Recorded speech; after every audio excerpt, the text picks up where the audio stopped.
Welcome to Pivotista, where we help women founders turn their overwhelm into burnout-proof success. I'm Kristy Cook, your guide to shifting your business out of survival mode and into success that fuels your ambition and your well-being.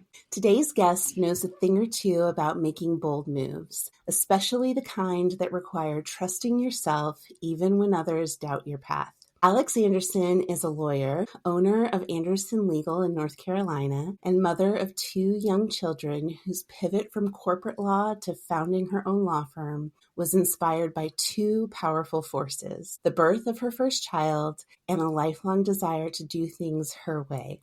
In this episode, Aleks shares what it took to step away from stability, tune out to outside opinions, and build something on her own terms. If you've ever felt the pull to start something new but feared what others might think, this conversation will speak directly to you. Let's dive in.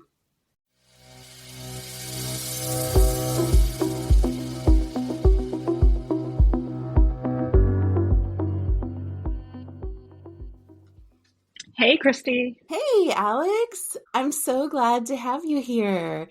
You and I Thanks have for known having each me. other for several years, and I know your story is one so many of our listeners will relate to. That tug of war between following a more traditional, expected career path and the feeling of that deep desire to do something more aligned and self-directed and more flexible. Especially for women founders juggling personal and professional roles, that leap into business ownership can feel both exhilarating and terrifying. So I would like to start our conversation today by rewinding a bit. Can you take us back to that moment when the idea of starting your own law firm shifted from a maybe someday into something you knew you had to do? Sure. So in law school, I always told myself that eventually, when I felt comfortable and the time was right, I wanted to start my own law firm. And so to me at that time, when the time was right, meant that I really had reached a high level of proficiency in my profession and was very financially stable and had a lot of savings and had a lot of connections. And so in many ways, I set that bar for when I will start my own law firm pretty high, in some sense, kind of to protect my own ego and I suppose to give myself wiggle room. And really, the driving force behind wanting to start my own firm was because it was kind of like an experiment to see if my own theories will work, my own theories on running a business, my own theories of how I want to practice law, my own theories on getting clients. And obviously, with time, I've changed and pivoted how I do that. But it was just sort of an intellectual curiosity I had as to, how do we run a small business? Wow.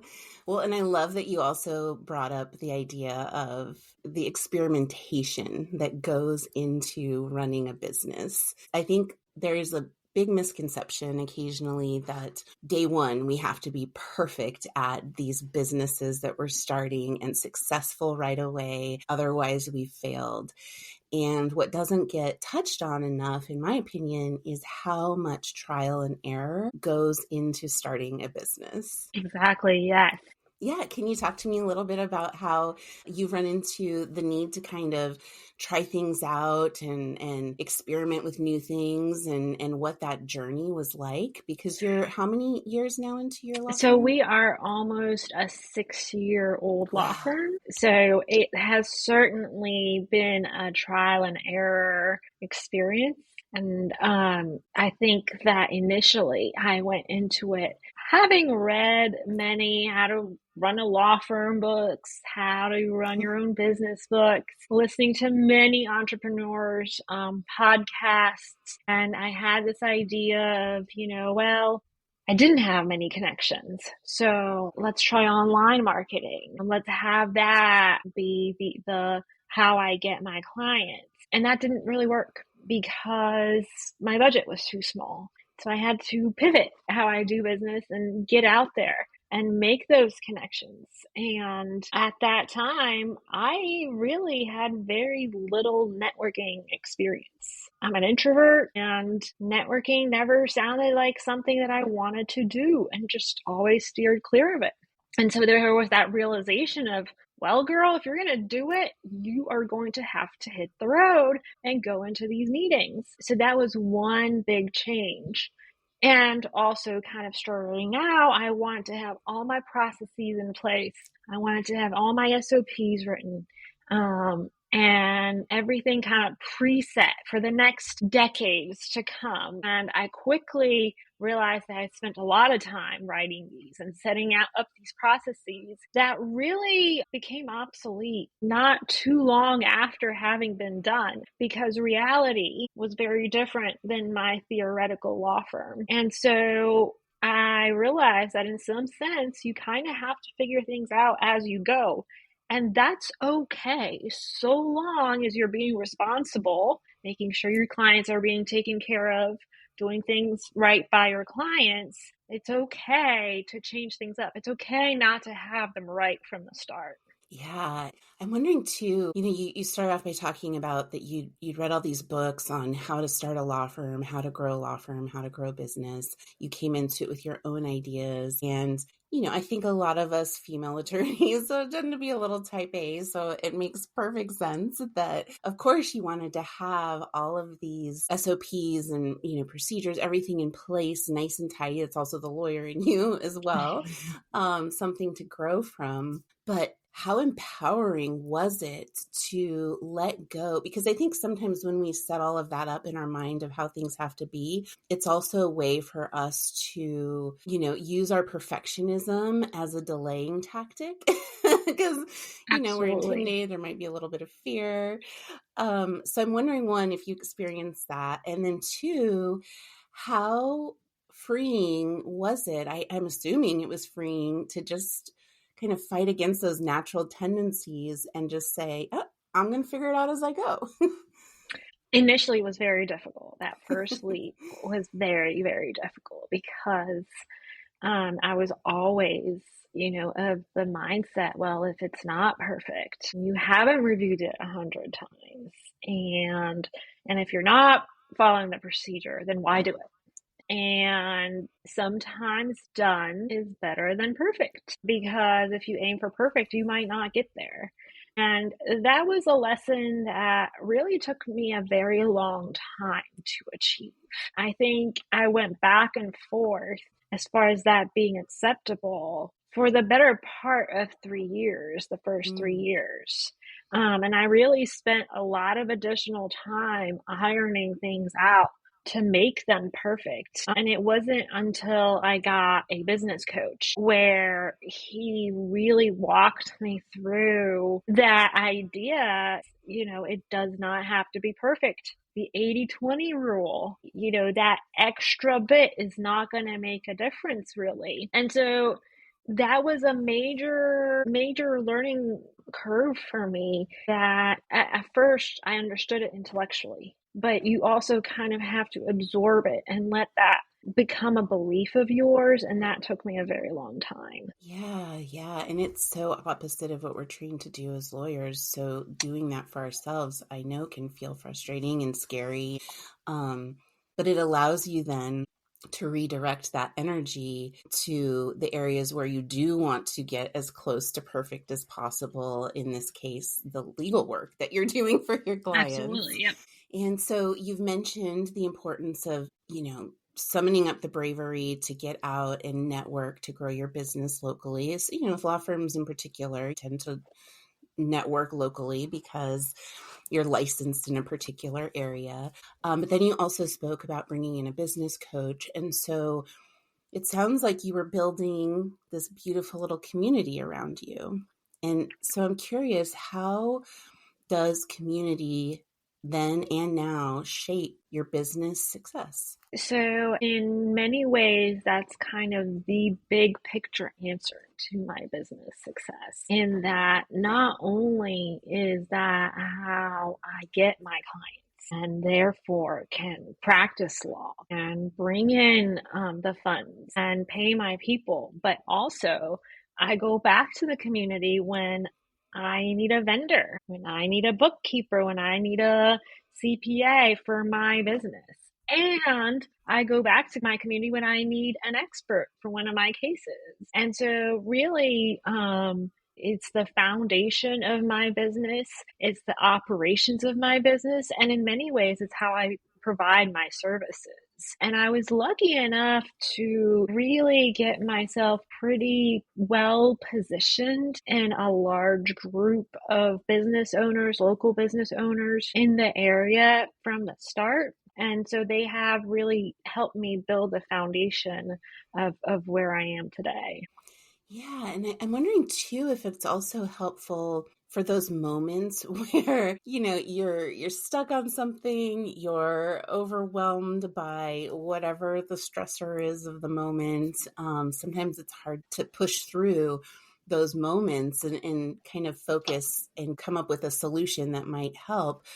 I'm wondering too if that community has really been helpful to help you get through any struggles that you might be encountering as well. Certainly, that community also involves other lawyers. So something that was one of the scariest things when I went out on my own was previously to having gone out on my own. I always had coworkers to run my ideas by, to work on projects together. And so I didn't have to trust myself fully on my legal analysis. There was a group of other well-qualified professionals that I worked with. So when I went out on my own, there was many things that caused me anxiety and fear, but not kind of having somebody to double check my work or to run a gut check by. That was something that was a big concern. And so I made a lot of connections with other attorneys that were able to kind of stand in that place where something comes up and I have a good idea of how to resolve it, of what the answer is, but I just need to reassure myself. And there's usually somebody I can call up and get that feedback. So that's how I transitioned kind of from working in a group to being on my own for quite some time. And of course, right now, the firm has grown and we hire a number of people. And so we can internally do this. But when you first start out, I was the attorney, the paralegal, the assistant, and the receptionist and the intake person. And so really needed some outside support. And also, I think, it was great to be around other just business owners, not just attorneys, because that entrepreneur's process, especially in the very beginning, is a really tough one.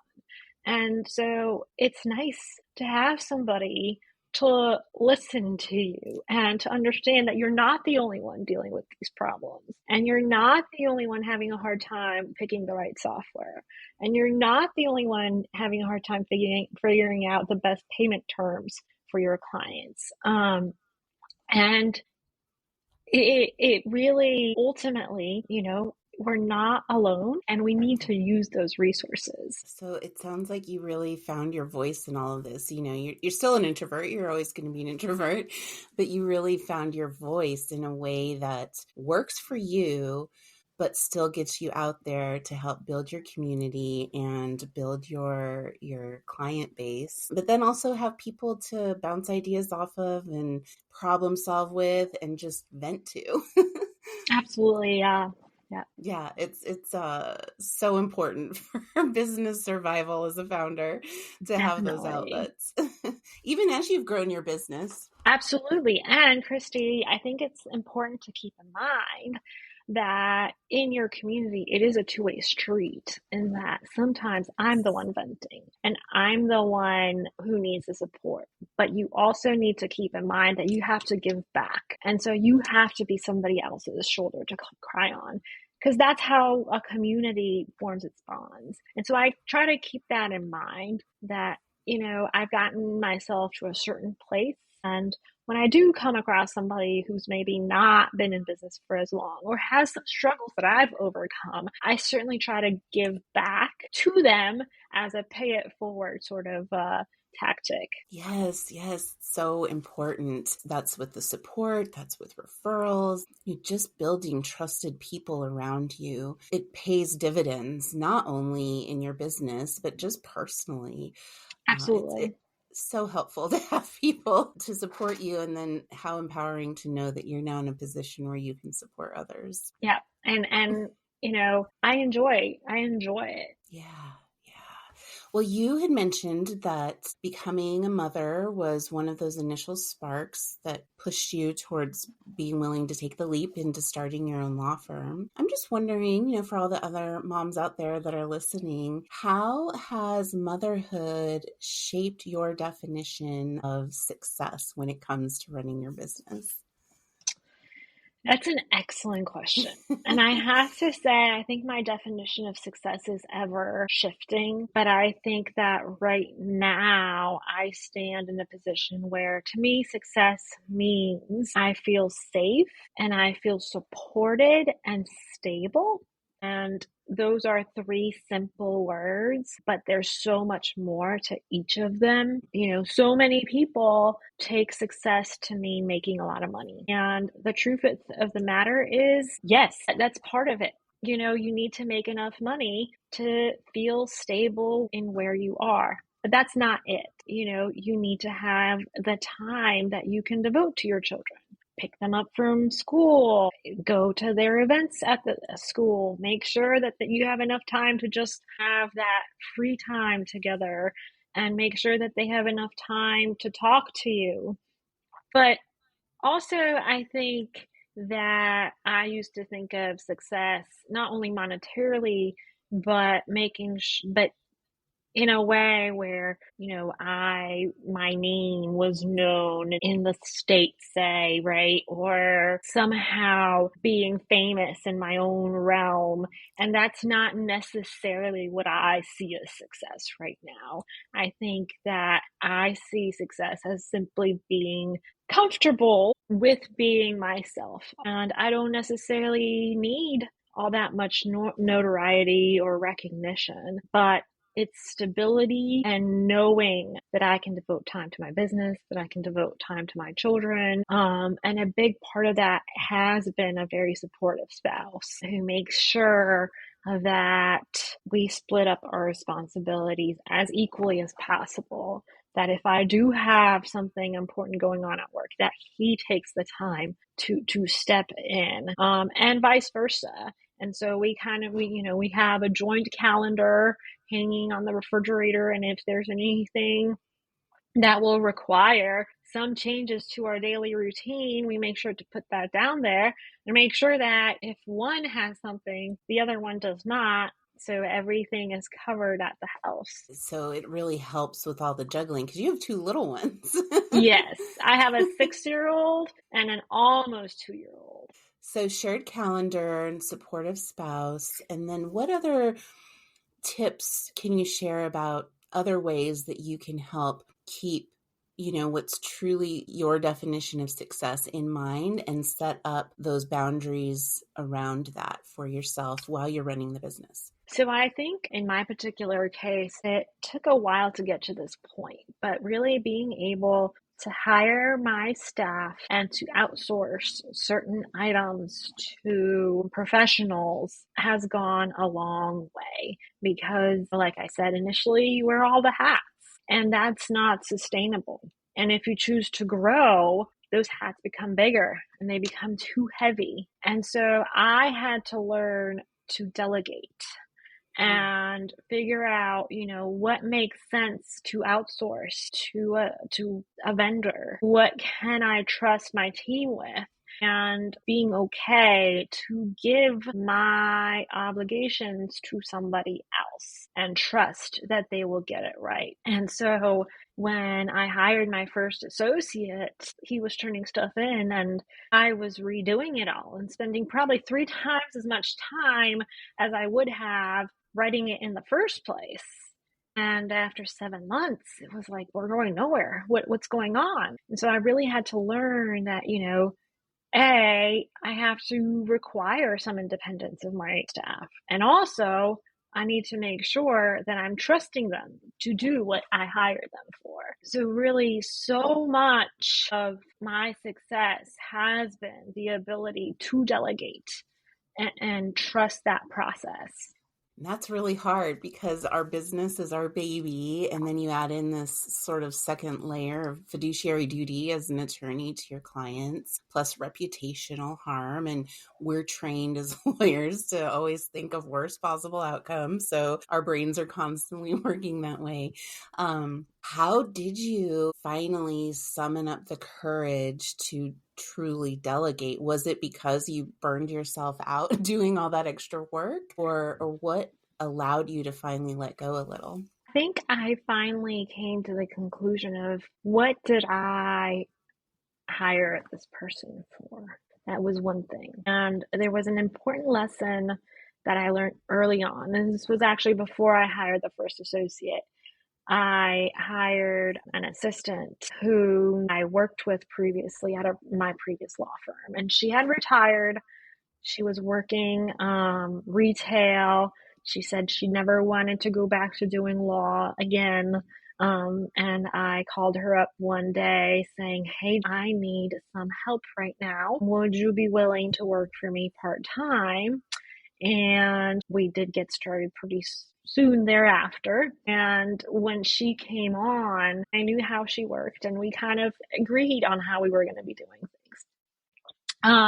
So I realized that I could bill 3 times as much with her on board than without her. And one of my fears when I brought her on was that I was not going to be able to afford her, that it's going to suck up all my resources. And she was a very valuable employee because she was very knowledgeable. So I wanted to make sure that she was compensated properly. And I told her, don't quit your retail job because I don't know if this is gonna last. I don't know if I can afford you. And so soon thereafter, I realized that actually I made more money with her because I was free to now do the billable client work as opposed to stand by the printer and make copies of things that were going out. I didn't have to do all the admin work. I didn't have to do all the paralegal work. And so that freed me up. And we really made a lot more profit in that first quarter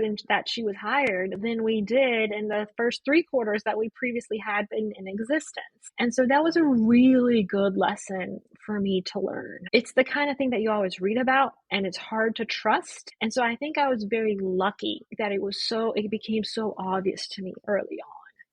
So at that point, once I hired her and I was doing all the legal work, she was doing the assistant's work, it came time to hire an associate, another attorney. And so now I would have to hand off some of the work that I was the only one doing. And so that's where that became difficult. And like I said, I was redoing his work as opposed to teaching him how to do it.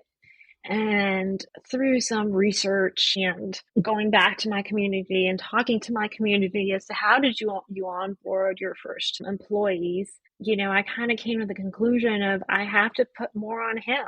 I have to let him do his job. And if he did it incorrectly, he would either have to redo it multiple times or he would have to watch me do it correctly. And I think that was a great way for both me and him. He learned very quickly how to do things the way I wanted them to be done. As soon as I kind of made that decision, he progressed and I was able to more comfortably let go of doing everything on the legal side. So that was much harder for me than when I brought on the assistant because I had never really had that before where I brought on another attorney to take over part of my work. And I didn't know how to treat an attorney, but I think through trial and error again, we kind of made it work. And I know just from our conversations, one thing that you're just so wonderful at is open communication with your staff, so that you're making it clear you're the first associate I've had. We're going to learn this together. And it really does sound like, in fact, you were learning together. He Yes, was absolutely. learning these new legal skills, since I believe he was a newer associate, and you were learning how to supervise and let Yeah, go, which is a life lesson and an entrepreneurial lesson that very I'm much sure is so. continuing to reap dividends. Yeah, that's not to say that he was not a good attorney. He was fresh out of school. And so we went into this with the understanding that he will need some training and that I will need to learn how to train somebody like that. And so this was not a reflection on him by any sense of the imagination. And so it also goes to show too that when we're bringing on our first employees, that we may have to make some concessions too. You weren't at a place where you could hire a 10-year attorney, but you were willing to bring on someone brand new to the profession and educate them, and in turn, that helps with loyalty as well. But there's always some sort of trade-off when you're bringing in someone who Absolutely. has a decade of experience. You also may be bringing on, skills and habits that you don't necessarily love, and there's some course correction there as well. Yeah, yeah, but really, looking at the budget and then looking at what your goals are, and making it work. I know that we get advice, it's all over the place when we're considering the scary step of hiring our first employees, where it's like, you can't hire anyone until you have 3 months of salary on board ready for them, which is great. But also, to get to those numbers, sometimes you would have to be working 20-hour days to make that happen. And so it's just a lot of balancing. And what I'm hearing from your story is that there's a decent level of risk taking from starting the business all the way now to the growth that you've had in bringing on new attorneys and learning as you've gone, since you Absolutely. never supervised before. Yes, it really has been a journey of many leaps of faith. I started, like I said, I almost set myself up for failure with this goal to start the law firm, and that my bar for the requirements I had to start the law firm was pretty high. And so when my first child was born, I very quickly came to the realization that I can't be on somebody else's clock because I can't fulfill their requirements for my presence in the office. Sometimes I will have to make up my work at 9 p.m., and that's not something that could have been done at the office that I was working at. But I'll need to take 12 till 2 off, and that was not something I could do. So I basically was kind of left in a place where I had no choice, and I felt like I had to make that leap of faith. And it was quite scary because my requirements I had set for myself, really the only one I had accomplished was that I was a very good attorney. I knew how to do my job very well. And other than that, I had no money. I didn't know how to run a business. I had no network really, and I had to build all that up. And I think that I really was shaking in my own shoes going into this and just had to trust it because it felt like I had no option at the time. Yeah, you had faith in yourself. You're scared, but that doesn't mean you don't also have faith in yourself that you can figure it out. Absolutely. Well, I also want to talk about this super fascinating background that you have. You emigrated here as a young child from Poland, and then you also majored in neuroscience and focused some of your studies, I believe, on the mind and decision making. And I'm so curious how that background has shaped you as a attorney and then also as a business owner. Yeah. So, I left Poland when I was about 5 years old, and my family went to Sweden. And then over the course of the next 2 years, we slowly started to transition to the United States. And at that time, I did not speak English. I only spoke Polish. And so I went into my first grade classroom and did not understand a word of what was going on. Um, And really all I could think of is I want to run away from here. I don't want to be here. I don't know how to interact with these people. The teacher wasn't necessarily all that understanding of my situation. She thought I was misbehaving when I just did not understand the instructions that were being given. And it was a very stressful time looking back on it. I think as a child, I didn't know how to name it. I thought that I just hated school, but really it was a very stressful time. Luckily, I came into that class about 2 months before school ending. For the summer and made neighborhood friends and really spent most of that first summer playing outside with other kids and picked up English very quickly. So when it was time to start the second grade, I was very good at communicating at that point. And that was something that honestly, I looked back on a lot in the first few years of running this business and still now. And that, look, this is what you got through as a child. You can do what you set your mind to. And I want to be careful with that mentality a little bit, in that you don't want to give up everything. You don't want to give up your health and your sanity for the sake of meeting a goal. But it is reassuring to look back on a success you had and say, I can do this. And in my case, I had to look back several decades for this experience to say, hey, this is who I am. I can do difficult things. Yeah. There's this through line throughout your life where you have taken on challenges and risks and have succeeded. You may have had a few setbacks along the way, but you kept going. You have this true growth mindset. What I'm hearing is that has really served you well in the challenge that is entrepreneurship. Absolutely. And you also have this unique perspective. I think we touched on it, but I haven't quite said you are a business litigator. Correct. Yeah. I just love, because I know you to be an introvert, but take you to the courtroom and away you go. It's so fantastic. And so it would behoove me, while I have you on this podcast, you've seen very interesting challenges emerge with your business clients, with, the various legal work that you do, and certainly not to divulge any confidential information, but what can you recommend as a way for people starting their businesses to really protect themselves if problems were to arise? Because we may not be able to avoid litigation. People can sue, it's just the nature of America. But how do we protect ourselves as business owners when we're starting and growing our business?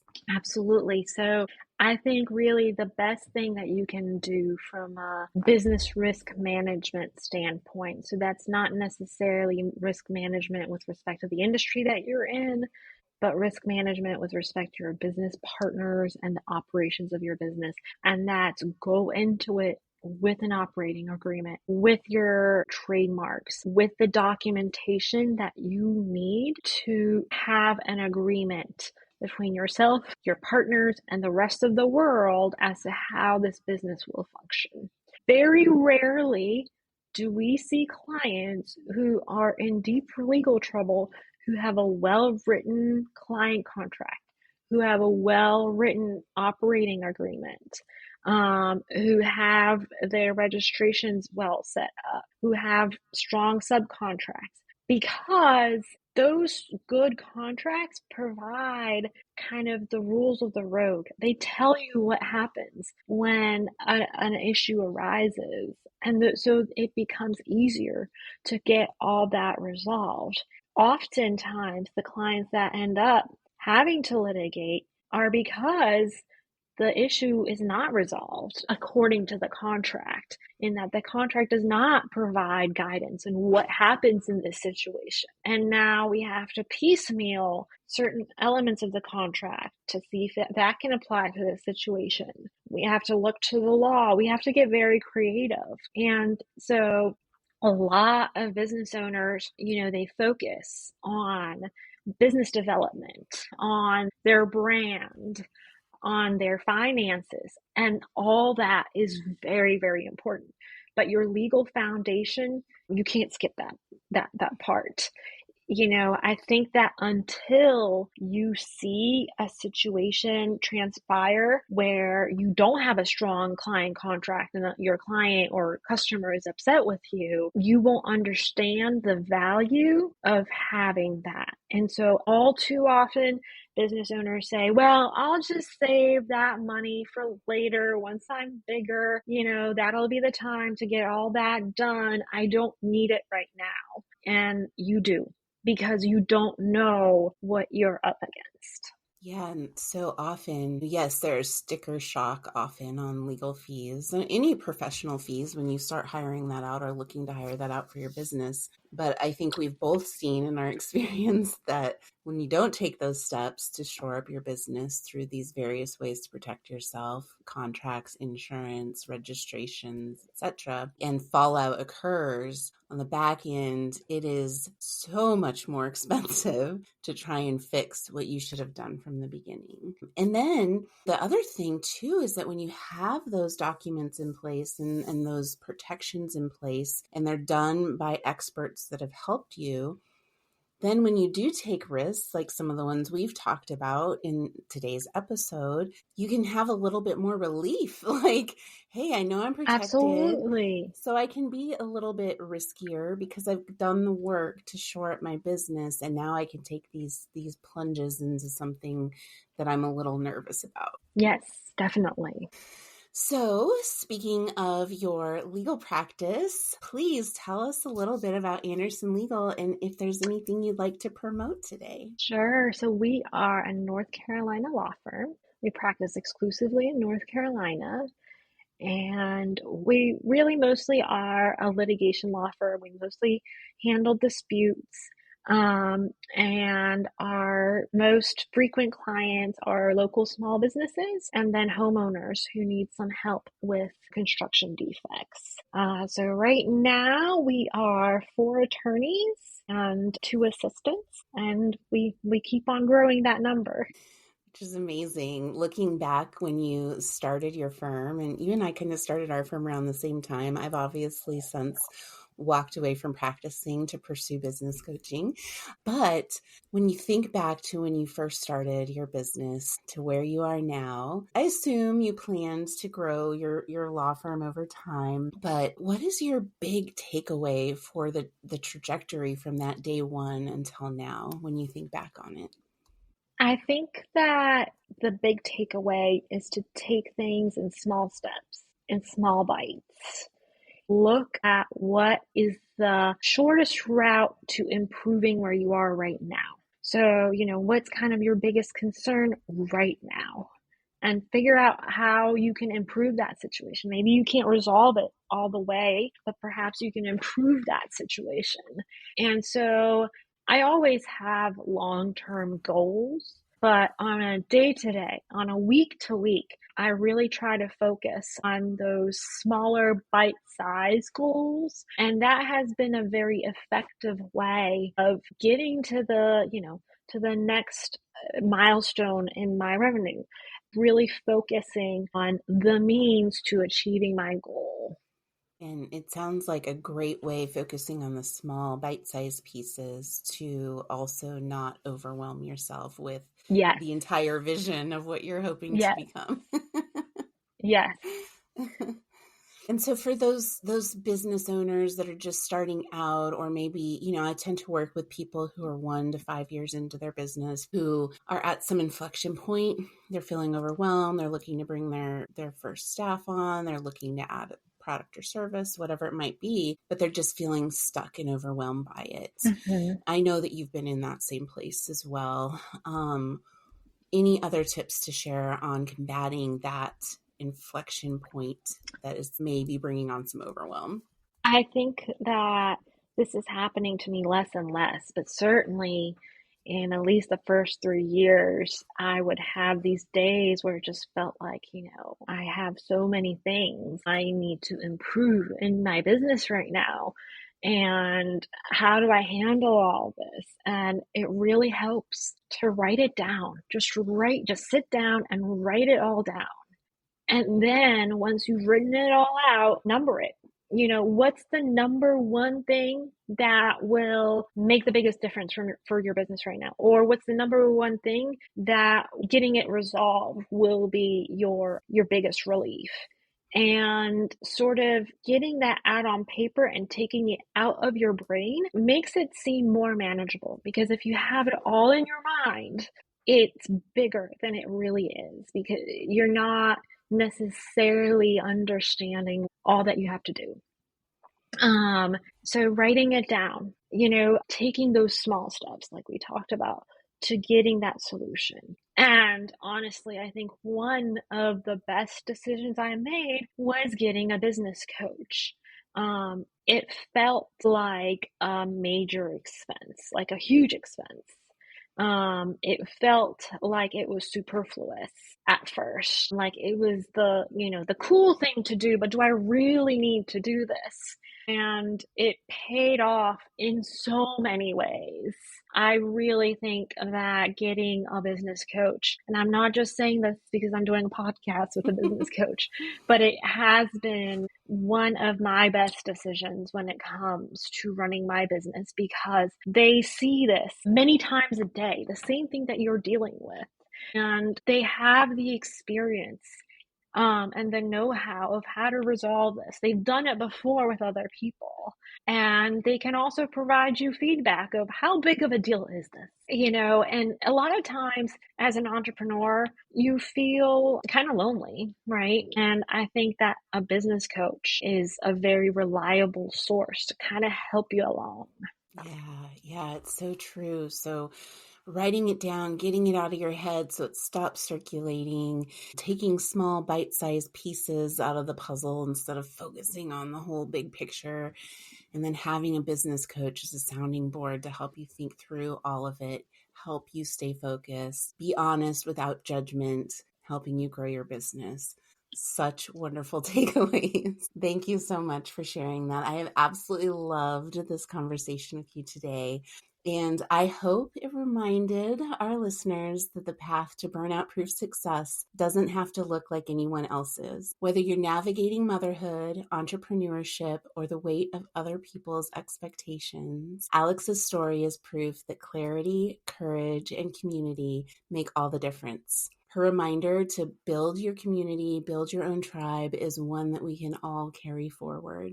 And if you're ready to pivot your business out of overwhelm and into a version of success that fuels your ambition and your well-being, I would love to support you. Visit pivotista.com, which you can find in the show notes, along with Alex's information as well, to connect with either of us. And if you connect with me, we can explore how the two of us can build your burnout-proof success together. Until next time, remember, your choice to pivot your business out of overwhelm isn't a sign of defeat. It's a power move.